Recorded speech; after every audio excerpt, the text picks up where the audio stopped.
Proclamação do Evangelho de Jesus Cristo segundo Marcos. Naquele tempo, Jesus partiu com seus discípulos para os povoados de Cesareia de Filipe.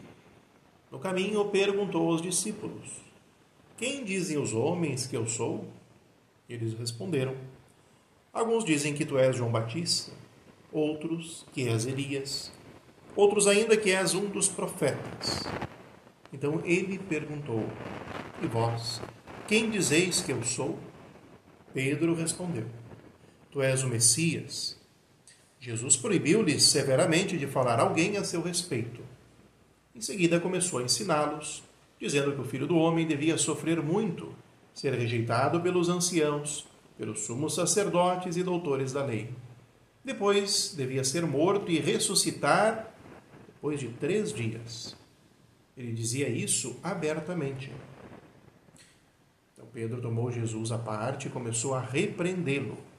Jesus voltou-se, olhou para os discípulos e repreendeu Pedro, dizendo: Vai para longe de mim, Satanás. Tu não pensas como Deus, e sim como os homens. Então chamou a multidão com seus discípulos e disse: Se alguém me quer seguir, renuncie a si mesmo, tome a sua cruz e me siga. Pois quem quiser salvar a sua vida vai perdê-la.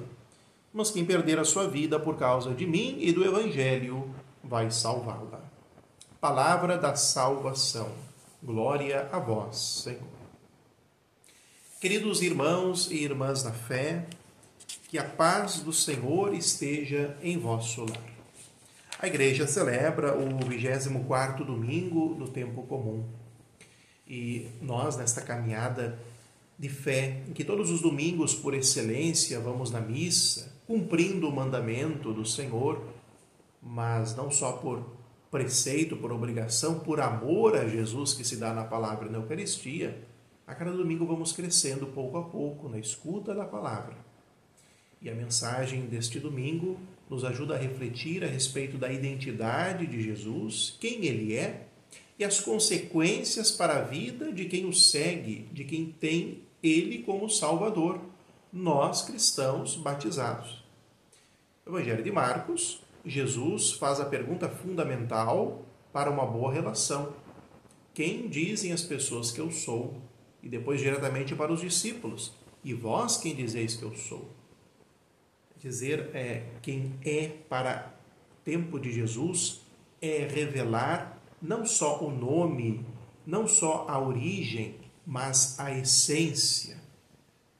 E diante de tantas respostas que não estão corretas, pois mostram de fato que as pessoas tinham ideias pouco profundas, muito superficiais a respeito do Senhor, encantadas pelas palavras, pelos milagres, ele se dirige para os apóstolos e Pedro, então, dotado da fé, de uma revelação do Pai, afirma Jesus como Messias, o Cristo, o ungido de Deus.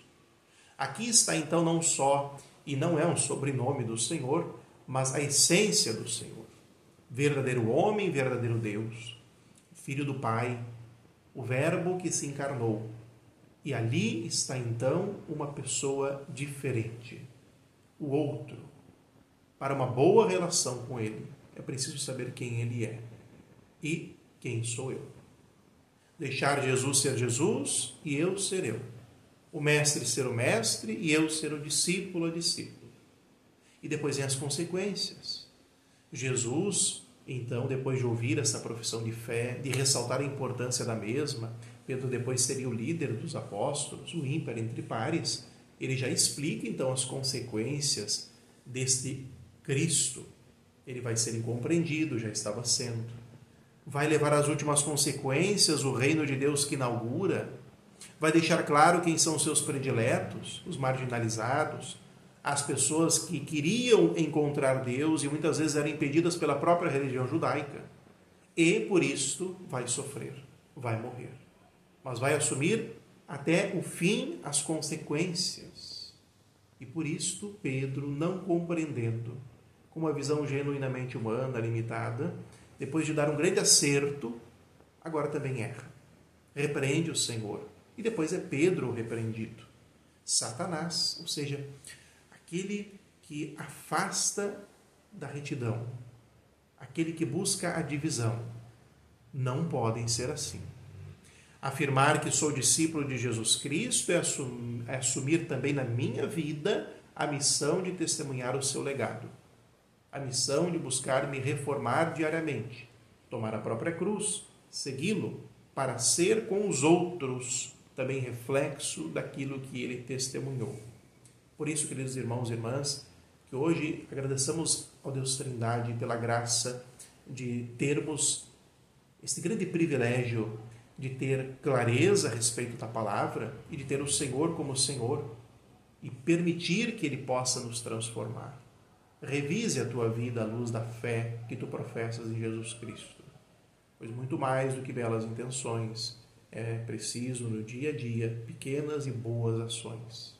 Que o Senhor hoje os abençoe, em nome do Pai, do Filho e do Espírito Santo.